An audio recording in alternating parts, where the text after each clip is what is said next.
আজকে করব নিরামিষ ধোকার ডালনা, তাও আবার কিন্তু পটল দিয়ে। একদম ঠিক শুনেছো, পটল দিয়েই বানাবো। তার জন্য পুরো ভিডিওটা প্রথম থেকে শেষ পর্যন্ত দেখতে হবে। তো নিয়েছি দেখো পটল আর আলু, 3টে পটল নিয়েছি, 2টো আলু নিয়েছি, একটা সিটি দিয়ে সেদ্ধ করে নিয়েছি। তারপর ঠান্ডা হয়ে গেলে আলুগুলো তুলে নিচ্ছি একটা অন্য বাটির মধ্যে, আর পটলগুলোকে যতটা সম্ভব জল চিপে বের করা যায় হালকা করে চাপ দিয়ে ততটা জল বের করে দিয়ে দেবো মিক্সার গ্রাইন্ডার। ঠিক দেখো, খুব বেশি কিন্তু চাপ দিইনি, হালকা করে চাপ দিয়ে যতটুকু জল বের করা যায় জল বের করে নিয়েছি, দিয়ে দিচ্ছি মিক্সার গ্রাইন্ডারে।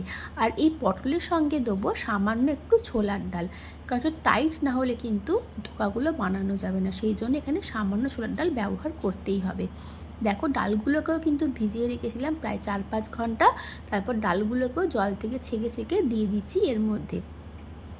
জল ছাড়াই একটা স্মুথ পেস্ট বানাতে হবে, বেশি পাতলা হয়ে গেলে কিন্তু ধোকা বানানোর সময় অসুবিধা হবে। তারপরে দেখো ঝালের জন্য দিয়ে দিচ্ছি কাঁচা লঙ্কা আর একটু সামান্য আদা আর পরিমাণ মতো নুন দিয়ে একটা স্মুথ পেস্ট বানিয়ে নেবো। দেখো জল ছাড়াই কিন্তু এত সুন্দর একটা স্মুথ পেস্ট হয়েছে, যেহেতু ডালটাও অনেকক্ষণ ভেজানো ছিল আর পটল তো সেদ্ধ করা ছিল, সেই জন্য এটা কিন্তু একটা স্মুথ পেস্ট বানিয়ে নিয়েছি। এবারে আলুগুলোকেও হাতের সাহায্যে একটু মেখে নিচ্ছি। এবারে চলো রান্নাটা শুরু করে ফেলি। তার জন্য কড়াই দিয়ে দিচ্ছি সাদা তেল। তেলটা খুব ভালো করে কিন্তু গরম করে নিতে হবে, না হলে কড়ার গায়ে কিন্তু আটকে যাবে।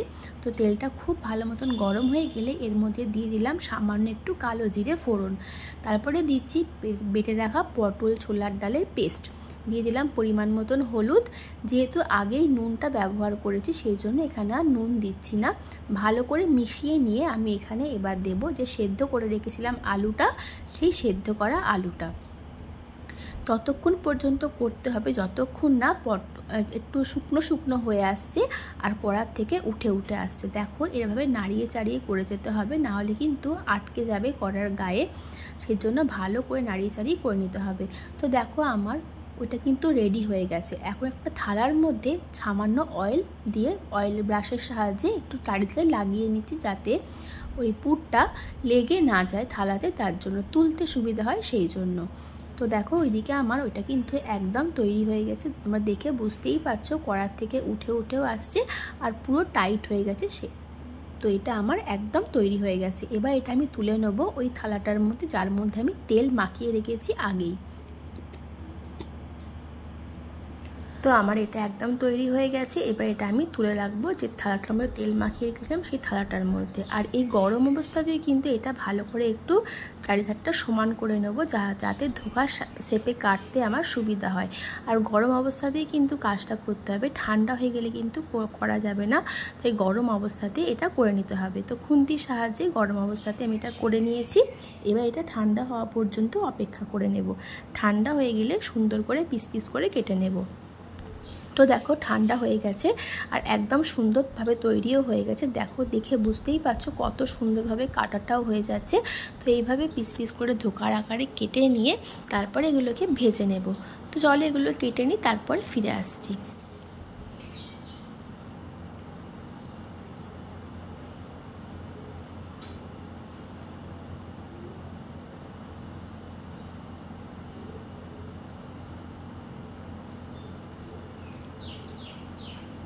তো দেখো এগুলোকে ঠিক এরকম করে কেটে নিয়েছে, তোমাদের তুলে একটা দেখিয়ে দিচ্ছি কতটা সুন্দর হয়েছে।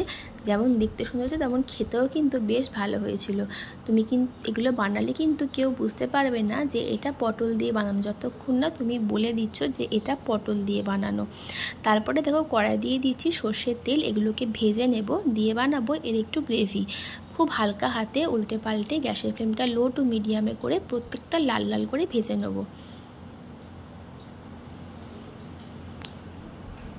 দেখো সবগুলোই কিন্তু আমি সুন্দর করে ভেজে নিয়েছি। এগুলো শুধু ডাল ভাতের সাথেও কিন্তু খাওয়া যায়, আবার চাইলে গ্রেভি বানিয়েও খাওয়া যায়। তো দেখো সবকটা ভেজে নিয়েছি। এবার চলো এগুলোর একটু গ্রেভি বানাই। যে গ্রেভিতে কিন্তু আমি আলু ব্যবহার করিনি, তোমরা চাইলে এখানে আলু ব্যবহার করতে পারো। তেলের ওপরে দিয়ে দিয়েছি গোটা জিরে আর তেজপাতা, তারপরে দিচ্ছি গ্রেট করে রাখা আদাটা চাইলে বেটেও ব্যবহার করা যায়, আবার এভাবে গ্রেট করেও দেওয়া যায়। আদাটা 2-3 মিনিট ফ্রাই করার পর এর মধ্যে দেব একটা টমেটো, ঝালের জন্য কয়েকটা কাঁচা লঙ্কা, আর দিচ্ছি হলুদ গুঁড়ো, ধনের গুঁড়ো, জিরের গুঁড়ো আর সামান্য লঙ্কার গুঁড়ো আর স্বাদের ব্যালেন্সের জন্য সামান্য একটু চিনি আর পরিমাণ মতো নুন আর একটু জল দিয়ে মশলাটাকে খুব ভালো করে কষিয়ে নেব। যেহেতু এখানে অনেক গুঁড়ো মশলা ব্যবহার করেছি, সেই জন্য মশলাটাকে কিন্তু খুব ভালো করে কষিয়ে নিতে হবে। তো দেখো গ্যাসের ফ্লেমটা লো টু মিডিয়ামে করে মশলাটা আমি খুব ভালো করে কষিয়ে নিচ্ছি। আর কষাতে কষাতে দেখবে মশলার কালার কিন্তু একদম চেঞ্জ হয়ে যাবে। এই দেখো মশলা কিন্তু আমার কষানো কমপ্লিট, তোমরা নিশ্চয়ই দেখে বুঝতে পারছো এর কালারটা। এবারে দিয়ে দিলাম পরিমাণ মতন জল গ্রেভি বানানোর জন্য। জলের পরিমাণটা একটু বেশি রাখলেই ভালো হবে, যেহেতু ধোকাতে জলটা অনেকটাই টেনে নেবে ঠান্ডা হওয়ার পর, সেই জন্য এখানে জলের পরিমাণটা একটু বেশি ব্যবহার করেছি। জলটা ভালো মতন ফুটে উঠলে আমি এর মধ্যে দিয়ে দেবো ভেজে রাখা ধোকাগুলো, দিয়ে ভালো করে ঝোলের সাথে মিশিয়ে নিয়ে এটা আমি আবারও ঢাকা দিয়ে দেবো 5 মিনিটের জন্য।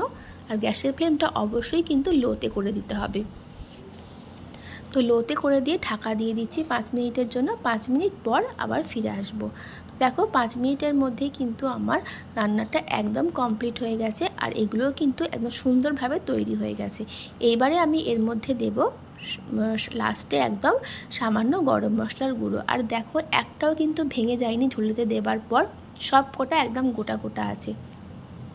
গরম মশলার গুঁড়োটা দিয়ে আবারও ভালো করে মিশিয়ে নিয়ে এটাকে আমি রেস্টে রেখে দেবো 5 থেকে 7 মিনিট। তো এবার ঢাকা দিয়ে গ্যাসের ফ্লেম বন্ধ করে রেস্টে রেখে দিলাম 5 থেকে 7 মিনিট। তাহলে তৈরি হয়ে গেল নিরামিষ দিনের জন্য একদম নতুন একটা রেসিপি, পটলের ধোকা। অবশ্যই তোমরা একবার বাড়িতে বানিয়ে দেখো যে কোনো নিরামিষ দিনে। এটা কিন্তু ভাতের সাথে, রুটির সাথে, লুচি, পরোটা, রাইস, পোলাওয়ের সাথেও বেশ ভালো লাগবে। রেসিপিটা ভালো লাগলে আমাকে কমেন্ট করে জানিও, আর আমার চ্যানেলটা সাবস্ক্রাইব করে দিও। নতুন রেসিপি নিয়ে আমি আবারও হাজির হব। ততক্ষণের জন্য টাটা। আমার পুরো ভিডিও দেখার জন্য তোমাদেরকে অসংখ্য ধন্যবাদ। সবাই খুব ভালো থেকো, সুস্থ থেকো।